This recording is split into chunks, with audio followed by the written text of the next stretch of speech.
Hi. ನಾನು ಊರಿಗೆ ಹೋಗಿದ್ದೆ.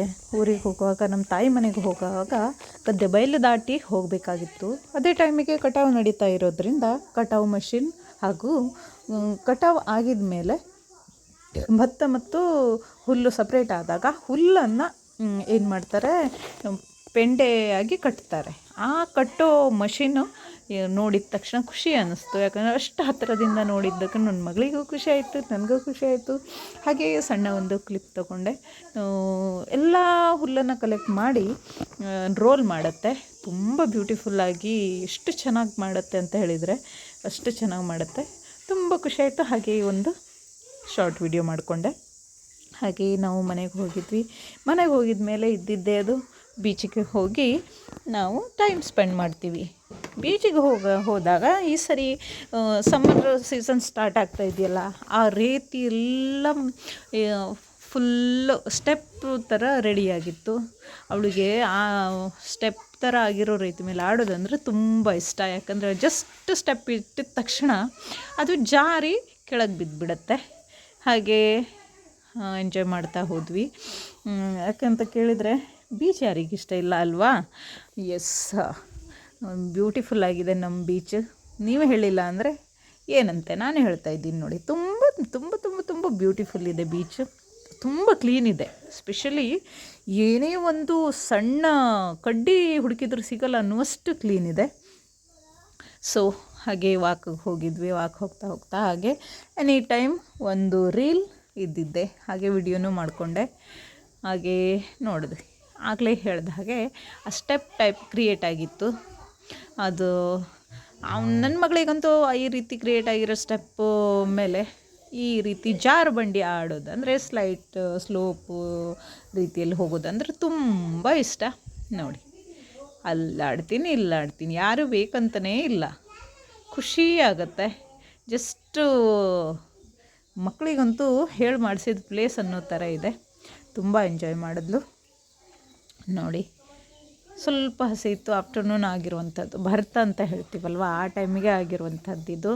ಆಮೇಲೆ ಇಳಿತಾ ಬಂದ ತಕ್ಷಣ ನೀರು ಸ್ವಲ್ಪ ದೂರ ಹೋಗಿಬಿಡತ್ತೆ, ತೆರೆಗಳೆಲ್ಲ ದೂರ ಹೋಗ್ತವೆ. ಹಾಗಾಗಿ ಇಲ್ಲಿ ಹಾಗೆ ಕ್ರಿಯೇಟ್ ಆಗಿದ್ದು ಹಾಗೆ ಇದ್ದುಬಿಡತ್ತೆ. ನೆಕ್ಸ್ಟ್ ಡೇ ಮಾರ್ನಿಂಗ್ ಮತ್ತೆ ಭರ್ತ ಬಂದಾಗ ಈ ರೀತಿಯಲ್ಲಿ ಕ್ರಿಯೇಟ್ ಆಗಿಬಿಡತ್ತೆ.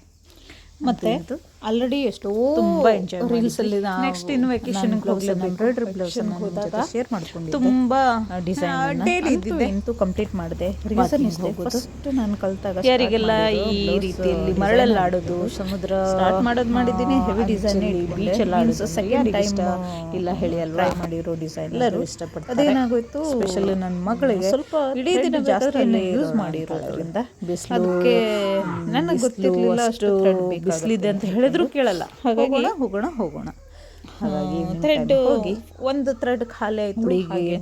ಎಷ್ಟೊತ್ತಾಡಿದ್ರೆ ಮ್ಯಾಚಿಂಗ್ ತರಬೇಕು ಅಂದರೆ ಕಷ್ಟ ಆಯಿತು. ನಾನಿರೋದು ಒಂದು ಕಡೆಗೆ, ಮಷಿನ್ ಇರೋದು ಒಂದು ಕಡೆಗಾಗಿ, ಹಾಗೆ ಊರಿಗೆ ಬಂದ್ಬಿಟ್ಟು ಇಂತು ಹಾಗೆ ಮ್ಯಾಚ್ ಮಾಡಿ ಅಂತೂ ಬ್ಲೌಸ್ ಡಿಸೈನ್ ರೆಡಿಯಾಗಿ ಈಗ ಯೂಸ್ ಮಾಡ್ಕೊಳ್ಳಿಕ್ಕೆ ಈಸಿ ಆಯಿತು. ಅಂತೂ ಇಂತೂ ಈ ರೀತಿಯಲ್ಲಿ ಫೈನಲಿಯಾಗಿ ಬ್ಲೌಸ್ ಡಿಸೈನ್ ಈ ರೀತಿ ಲುಕ್ಕಲ್ಲಿ ಬಂತು. ತುಂಬ ಚೆನ್ನಾಗಿ ಬಂದಿತ್ತು. ತುಂಬ ಡಿಸೈನ್ ಕೂಡ ಹೆವಿ ಇರೋದ್ರಿಂದ ತುಂಬ ಚೆನ್ನಾಗಿ ಕಾಣಿಸ್ತಾ ಇತ್ತು. ಮನೆಗೆ ಬಂದ ತಕ್ಷಣ ನೆಕ್ಸ್ಟು ಒಂದು ಸ್ವಲ್ಪ ಹಲಸಿನ ಹಣ್ಣಿನ ಕಬಾಬ್ ಮಾಡೋಣ ಅಂತ ಅಂದ್ಕೊಂಡು ರೆಡಿ ಆದ್ವಿ. ಸಣ್ಣ ಹಲಸಿನಕಾಯಿನ ತೊಗೊಬಂದು ಫಸ್ಟ್ ನಾನು ಬೇಯಿಸ್ಕೊಂಡೆ. ರೀಸನ್ ಅಂತ ಹೇಳಿದರೆ ಅದಕ್ಕೆ ಮೇಣ ಇರುತ್ತೆ, ಜೊತೆಗೆ ಜಸ್ಟ್ ಕಟ್ ಮಾಡಿದರೆ ಸಾಕು ಚಿಳ್ಳಂತ ಹಾರುವಷ್ಟು ಮೇಣ ಬಂದಿರುತ್ತೆ. ಅದೆಲ್ಲ ಅವಾಯ್ಡ್ ಮಾಡಿ ಜೊತೆಗೆ ಬೇಗ ಬೇಯಲಿ ಅನ್ನೋ ಉದ್ದೇಶದಿಂದ ನಾನೇನು ಮಾಡಿದೆ, ಫಸ್ಟೇ ಕುಕ್ಕರಲ್ಲಿ ಹಾಕಿ ಬೇಯಿಸ್ಕೊಂಡೆ. ನೋಡಿ, ಜಸ್ಟ್ ತೊಟ್ಟು ಕಟ್ ಮಾಡಿದ್ದಕ್ಕೆ ಎಷ್ಟೆಲ್ಲ ಮೇಣ ಸುರಿತು. ಹಾಗೆ ಮತ್ತು ರಿಸ್ಕ್ ಆಗುತ್ತೆ ಡೈರೆಕ್ಟಾಗಿ ಕಟ್ ಮಾಡಿ ಎಲ್ಲ ಮಾಡೋ ತನಕ. ಅದಕ್ಕೋಸ್ಕರ ನೋಡಿ ಈ ರೀತಿಯಲ್ಲಿತ್ತು. 2 ತುಂಡನ್ನು ಮಾಡಿ ಡೈರೆಕ್ಟಾಗಿ 4 ವಿಸಲ್ ಬರೋಷ್ಟೊತ್ತು ಬೇಯಿಸ್ಕೊಂಡಿದ್ಮೇಲೆ ಅದು ನೀಟಾಗಿ ಸೈಡ್ಸ್ ಎಲ್ಲ ನೀಟಾಗಿ ಕಟ್ ಮಾಡಿ ತೆಗಿಬೇಕು. ನೀವು ಸ್ವಲ್ಪ ಎಷ್ಟು ದೊಡ್ಡದು ತಗೊಳ್ತೀರೋ ಅಷ್ಟು ದೊಡ್ಡ ನಮಗೆ ಹಲಸಿನಕಾಯಿ ತಿನ್ನಲಿಕ್ಕೆ ಟೇಸ್ಟಿಯಾಗಿ ಸಿಗುತ್ತೆ. ಇಲ್ಲಾಂದರೆ ಪೂರ ಸಿಪ್ಪೆ ಜೊತೆಗೆ ಕಟ್ಟಾಗಿ ಹೋಗುತ್ತೆ. ಅದಕ್ಕೆ ಮಸಾಲವನ್ನು ಆ್ಯಡ್ ಮಾಡಿಕೊಂಡೆ. ಮಸಾಲ ಏನೇನು ಬೇಕೆಲ್ಲ ಆ್ಯಡ್ ಮಾಡಿಕೊಂಡೆ. ಆಲ್ರೆಡಿ ಕಬಾಬ್ ಪೌಡ್ರನ್ನೇ ಯೂಸ್ ಮಾಡಿರೋದ್ರಿಂದ ಎಕ್ಸ್ಟ್ರಾ ಏನು ಹಾಕೋದು ಅವಶ್ಯಕತೆ ಇರಲಿಲ್ಲ. ಬೇಕಾದರೆ ನೀವೇ ಆ್ಯಡ್ ಮಾಡ್ಕೊಳ್ಬೋದು. ಅದನ್ನು ಸ್ವಲ್ಪ ಸ್ವಲ್ಪ ಅದು ಇದು ಅಂತ ಹೇಳ್ಕೊಂಡು ಆ್ಯಡ್ ಮಾಡಿಕೊಂಡೆ. ಚಿಲ್ಲಿನೂ ಸ್ವಲ್ಪ ಬೇಕಿತ್ತು, ಚಿಲ್ಲಿ ಪೌಡರ್, ಅದನ್ನ ಆ್ಯಡ್ ಮಾಡಿಕೊಂಡು ರೆಡಿ ಮಾಡಿಕೊಂಡೆ. ಯಾರು ಎಗ್ಗು ತಿಂತೀರೋ ಎಗ್ಗನ್ನು ಆ್ಯಡ್ ಮಾಡ್ಕೊಳ್ಳಿ, ಇಲ್ಲಾಂದರೆ ಎಗ್ಗನ್ನು ಸ್ಕಿಪ್ ಮಾಡ್ಕೊಳ್ಬೋದು. ಅದೇನೇನು ಕಂಪಲ್ಸರಿ ಇಲ್ಲ. ನೀರು ಹಾಕಿ ನಿಮ್ಗೆ ಎಷ್ಟು ಬೇಕೋ ಅಷ್ಟು ಆರಾಮಾಗಿ ಬೇಯಿಸ್ಲಿಕ್ಕೆ ಚೆನ್ನಾಗಾಗೋ ಹಾಗೆ ಮಿಕ್ಸ್ ಮಾಡ್ಕೊಳ್ಳಿ. ಶುಂಠಿ ಬೆಳ್ಳುಳ್ಳಿ ಪೇಸ್ಟನ್ನು ಕಂಪಲ್ಸರಿ ಹಾಕ್ಕೊಳ್ಳಿ, ತುಂಬ ಟೇಸ್ಟಿಯಾಗಿರುತ್ತೆ. ನೋಡಿ, ಈ ರೀತಿಯಲ್ಲಿ ಬ್ಯಾಟರ್ ರೆಡಿ ಮಾಡಿಕೊಂಡೆ. ರೆಡಿ ಮಾಡ್ಕೊಂಡ ನಂತರ ಹಲಸಿನಕಾಯನ್ನು ಈ ರೀತಿಯಲ್ಲಿ ಸ್ಲೈಸ್ ಮಾಡಿಕೊಂಡೆ ಫಸ್ಟೇ, ಯಾಕಂದರೆ ಈಸಿಯಾಗಿ ಕಟ್ಟಿಂಗ್ ಮಾಡ್ಬೋದು ಅಂತ ಹೇಳ್ಕೊಂಡು. ತುಂಬ ಟೇಸ್ಟಿಯಾಗಿ ಬರುತ್ತೆ. ಗೊಂಚಲನ್ನು ಸಪ್ರೇಟ್ ಮಾಡ್ಕೊಳ್ಳಿ ಮತ್ತು ಸಿಪ್ಪೆಯನ್ನು ಸಪ್ರೇಟ್ ಮಾಡಿಕೊಂಡ್ರೆ ಈ ರೀತಿ ಪನ್ನೀರ್ ಕ್ಯೂಬ್ ಟೈಪಲ್ಲಿ ಈ ರೀತಿಯಲ್ಲಿ ರೆಡಿ ಆಗುತ್ತೆ. ನೋಡಿ, ತುಂಬ ಬ್ಯೂಟಿಫುಲ್ಲಾಗಿ ಬರುತ್ತೆ. ಆಮೇಲೆ ರೆಡಿ ಮಾಡ್ಕೊಂಡಿರೋ ಬ್ಯಾಟರಲ್ಲಿ ಎಲ್ಲ ಈ ಕ್ಯೂಬ್ಸನ್ನು ಮಿಕ್ಸ್ ಮಾಡಿ ಎತ್ತಿಟ್ಕೊಳ್ಬೇಕು. ನೀವು ಒಮ್ಮೆಗೆ ಜಾಸ್ತಿ ಮಾಡಿದ್ದೀರಾ ಅಂದರೆ ಸ್ವಲ್ಪ ಎತ್ತಿಟ್ಕೊಳ್ಳಿ. ಫ್ರಿಜ್ಜಲ್ಲಿ ಫ್ರಿಜ್ಜಲ್ಲಿ ಬಾಕ್ಸಲ್ಲಿ ಹಾಕಿಟ್ಬಿಟ್ರೆ ನಿಮ್ಗೆ ಬೇಕಾದಾಗ ನೀವು ರೆಡಿ ಮಾಡ್ಕೊಳ್ಬೋದು. ಹಾಗೆ ನಾನೇನು ಮಾಡಿದೆ, ಎಷ್ಟು ಬೇಕೋ ಅಷ್ಟೇ ಕಬಾಬನ್ನು ಮಾಡಿಕೊಂಡೆ. ಕಬಾಬ್ ಅಂತೂ ತುಂಬ ಟೇಸ್ಟಿಯಾಗಿ ಬಂದಿತ್ತು, ತುಂಬ ಟೇಸ್ಟಿ. ನಾನ್ ವೆಜ್ಗೂ ಒಂದು ವೇಳೆ ಕೊಟ್ಟರೆ ನಾನ್ ವೆಜ್ಜು ಇದು ವ್ಯತ್ಯಾಸನೇ ಗೊತ್ತಾಗಲ್ಲ, ಜಸ್ಟ್ ಅಷ್ಟು ಸೇಮ್ ಟು ಸೇಮ್ ಇರುತ್ತೆ. ತುಂಬ ಟೇಸ್ಟಿಯಾಗಿ ಬಂದಿತ್ತು. ಯಾರೆಲ್ಲ ಇದನ್ನು ಹಲಸಿನಕಾಯಿ ಕಬಾಬ್ ಟ್ರೈ ಮಾಡಿದ್ರಿ ಒಂದು ಕಮೆಂಟ್ ಮಾಡಿ. ರಿಸಲ್ಟ್ ಅಂತೂ ಸೂಪರ್. ನೀವು ಸೀಸನ್ನಲ್ಲಿ ಮರಿದೇನೆ ಇದನ್ನು ಮಾಡ್ಕೊಳ್ಳಿ. ಹಾಗೆ ಸಾಂಬಾರನ್ನು ಮಾಡಿಕೊಂಡು ಫಿಶ್ ಕರಿ ಆಗಿತ್ತು, ಊಟವನ್ನು ಮುಗಿಸ್ಕೊಂಡ್ವಿ.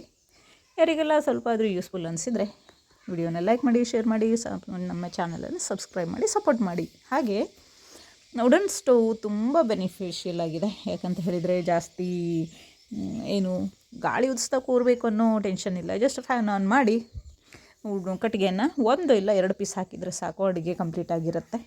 ಆರಾಮಾಗಿ ಕಡಿಮೆ ಖರ್ಚಲ್ಲಿ ಮಾಡ್ಕೊಳ್ಬೋದು. ಯಾಕಂದರೆ ಎನರ್ಜಿ ಲಾಕ್ಡೌನ್ ಅಂತ ಇದ್ದಾರೆ. ಗ್ಯಾಸ್ ಪ್ರಾಬ್ಲಮ್ ಆದರೆ ಈ ರೀತಿ ಮಾಡ್ಕೊಳ್ಳಿ. ಇದು ಅಂಡರ್ 2000 ಒಳಗಡೆ ಸಿಗುತ್ತೆ. ಹಾಗಾಗಿ ಆರಾಮ್ಸೆಯಾಗಿ ಕಣ್ಮುಚ್ಚಿ ತೊಗೊಳ್ಬೋದು ಈ ಸ್ಟವನ್ನು. ಯಾಕೆ ಕೇಳಿದರೆ ನಾನೀಗ ಬಳಸ್ತಾ ಇದ್ದು 4 ಇಯರ್ಸ್ ಆಯಿತು, ಯಾವುದೇ ಕಂಪ್ಲೇಂಟ್ ಇಲ್ಲ. ನೀವು ವೀಕ್ಲಿ ಒನ್ಸ್ ಚಾರ್ಜಿಗೆ ಹಾಕ್ಕೊಳ್ಳಿ. 3 hours, more than 3 hours charge ಹಾಕ್ಕೊಂಡ್ರೆ ಆರಾಮಾಗಿ ಅಡುಗೆಯನ್ನು ಮಾಡ್ಕೊಳ್ಬೋದು, ಯಾವುದೇ ತೊಂದರೆಗಳಿಲ್ಲ. ಆದಷ್ಟು ಲಾಂಗ್ ಪ್ರೊಸೆಸ್ ಫುಡ್ಡನ್ನು ಇದರಲ್ಲಿ ಮಾಡೋದ್ರಿಂದ ತುಂಬ ಚೆನ್ನಾಗಿ ಬರುತ್ತೆ. ಹಾಗಾಗಿ